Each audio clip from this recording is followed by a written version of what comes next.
আসসালামু আলাইকুম। আজকে আপনাদের সাথে আমরা একটি সাধারণ বিষয় শেয়ার করব। বিষয়টি সাধারণ হলেও সবার জন্য কিন্তু অত্যন্ত গুরুত্বপূর্ণ। আমাদের সমাজে প্রচলিত আছে যে আয়কর রিটার্ন জমা দেওয়াটা বাধ্যতামূলক না, বা দিলেও চলে, না দিলেও চলে। মানে এটাকে আমরা সবাই না, সবাই বললে ভুল হবে। অনেকেই আছি যে হালকাভাবে নিচ্ছি। তো প্রথম কথা হচ্ছে যে আপনি যেই দেশে বা রাষ্ট্রে থাকি, রাষ্ট্রে একটি সুনির্দিষ্ট আইন বিধিবিধান থাকে, এগুলো আমাদেরকে মানতে হবে। আমাদের দেশের আইন অনুযায়ী দেশে হাজারো আইন আছে, তার মধ্যে আয়কর রিটার্ন আইন যেটা, এই আইন অনুযায়ী আমাদেরকে আয়কর রিটার্ন জমা দেওয়া বাধ্যতামূলক। তার মানে হচ্ছে যারা প্রাপ্তবয়স্ক, যার আয় আছে, বা অপ্রাপ্তবয়স্ক হলেও যাদের আয় আছে, তাদের পক্ষ থেকে বা নিজের পক্ষ থেকে আয়কর রিটার্ন সাবমিট করা কি বাধ্যতামূলক। তার মানে কি, ৩ নাম্বার ট্যাক্স আইডেন্টিফিকেশন নাম্বার যদি কারো থাকে, তাদের জন্য তো আয়কর রিটার্ন সাবমিট করা অবশ্যই বাধ্যতামূলক করে দেওয়া হয়েছে। মধ্যে কিছু সময় হয়তো বাধ্যতামূলক ছিল, কিছু সময় ছিল না। এখন আবার যাদেরই ৩ নাম্বার আছে, তাদেরকেই আয়কর রিটার্ন জমা দেওয়া বাধ্যতামূলক। আয়কর রিটার্নটা কি? আয়কর রিটার্ন হচ্ছে একজন ব্যক্তির,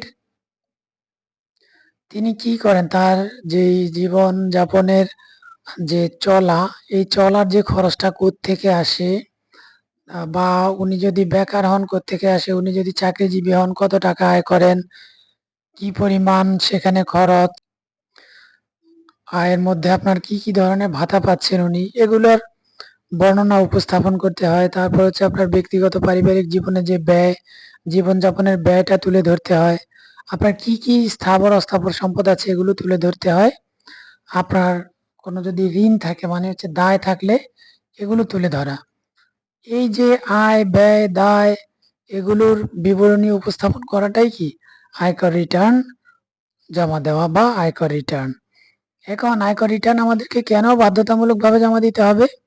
এটা আত্মসম্মানের বিষয় বা প্রেস্টিজের বিষয়। আমরা যারা চাকরি করি বা ব্যবসায় করি, আমাদের যদি আয়কর রিটার্ন জমা দেওয়া থাকে, তাহলে আমরা কি আয়কর অফিস থেকে কোনো নোটিশ পাবো না, জরিমানার আশঙ্কা থাকবে না। মানে নিজের কাছে নিজে একটা ভিতরে আপনার দুর্বলতা থাকে, এই দুর্বলতাটা কি থাকবে না। যদি ধরুন আমি একটা বছরের আয়কর রিটার্ন, বা কখনো আমি আয়কর রিটার্ন সাবমিট করিনি, কিন্তু আমি চাকরি করি বা আমি ব্যবসায় করি, বা আমার একটা ইনকাম সোর্স আছে, বৈধ ইনকাম সোর্স, কিন্তু আমার আয়কর বিবরণী আমি জমা দিচ্ছি না। তার মানে এই যে নিজের কাছে একটা ছোট থাকা, বা একটা ভয়ে থাকা, আতঙ্কে থাকা, এটা কি ঠিক? আপনি নিজেই চাইলে নিজে রিটার্ন সাবমিট করতে পারবেন, বা আপনি যারা আয়কর রিটার্ন অনলাইনে সাবমিট করতে পারে, দক্ষ যারা, তাদেরকে দিয়ে কাজ করান, অসুবিধা কি? কিন্তু অবশ্যই সাবমিট করবেন। তারপর আসুন, আর কি কারণ থাকতে পারে? ট্রান্সপারেন্সির একটা ব্যাপার থাকে, যে স্বচ্ছতা, যে আপনি যে আয় করছেন, আপনি ব্যবসায় করছেন, আপনি চাকরি করছেন, মানে আপনার যেই সোর্স থেকে আপনার ইনকাম আসুক, এটার একটা স্বচ্ছতা থাকা দরকার। বিশ্বের সব দেশে আপনার যারা আপনার আয়ের সাথে জড়িত, তাদের আয়কর রিটার্ন জমা দেওয়া, আয়কর বিবরণী জমা দেওয়া বাধ্যতামূলক। সেখানে আরো স্বচ্ছতা আছে। তো আমরাও আমাদের দেশে আমাদের আয়ের ব্যাপারটাকে স্বচ্ছতার মধ্যে নিয়ে আসি। তো এই জন্যই আমাদের আয়কর রিটার্ন জমা দেওয়া কি বাধ্যতামূলক। এখন আয়কর রিটার্ন জমা দেওয়ার বাধ্যতার মধ্যে আরো বিভিন্ন জিনিস আছে, যে আপনি আয়কর রিটার্ন জমা দিলে নানান ধরনের সরকারি সেবা পাবেন, প্রায় ৫০-৬০ ধরনের সেবা। যদিও সব সেবা সবার লাগে না, কিন্তু কখন আপনার কোন সেবাটা প্রয়োজন হতে পারে, যেটা আপনি নিতে পারবেন না আয়কর বিবরণী, আয়কর প্রত্যয়নপত্র ছাড়া, রিটার্ন প্রুফ ছাড়া, বা আপনার এই যে আয়করের সার্টিফিকেট বা ট্যাক্স সার্টিফিকেট ছাড়া আপনি ওই সেবা নিতে পারবেন না। আপনার নানান ধরনের ট্রেড আছে, বিজনেস আছে, এগুলোর লাইসেন্স নবায়ন করতে গেলে আপনাকে আয়কর বিবরণীর প্রমাণপত্র দিতে হবে।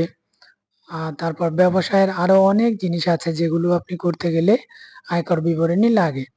গত অর্থ বছরে আপনার সরকার কিছু শিথিলতা এনেছে, যে কিছু কিছু সেবা নিতে গেলে আয়কর বিবরণী লাগবে না, আয়কর রিটার্নের প্রুফ অফ আয়কর রিটার্ন সাবমিশন, এগুলো লাগবে না, পিএসএফ যেটাকে বলে।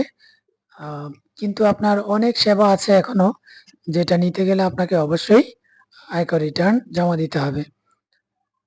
তো আমার ব্যক্তিগতভাবে যেটা, যে আপনি যে আয় করছেন, আপনার সোর্স অফ ফান্ড যেটা আপনার জীবনযাপনের ব্যয় যেখান থেকে আসে, এই জিনিসটার ট্রান্সপারেন্সি রাখতে হলে আপনাকে অবশ্যই আয়কর রিটার্ন জমা দিতে হবে। তাহলে আপনার আশেপাশের কে কি বলল না বলল বা আপনার মনের ভিতরে কি জাগলো যে আরে আয়কর রিটার্ন দিলে দিব না দিলে নাই, বা আপনার বন্ধু বা আত্মীয় কেউ বলল যে এটা জমা দিলে হয় না দিলে সমস্যা নাই, এগুলোর মধ্যে কান না দিয়ে দ্রুতই আপনার টিন নাম্বার যদি থাকে তাহলে আয়কর রিটার্ন সাবমিট করে ফেলুন। আর যদি টিন সার্টিফিকেট না থাকে তাহলে টিন সার্টিফিকেট তৈরি করুন, করে অতি দ্রুত আয়কর রিটার্ন সাবমিট করে ফেলুন। সবাই ভালো থাকবেন। ধন্যবাদ।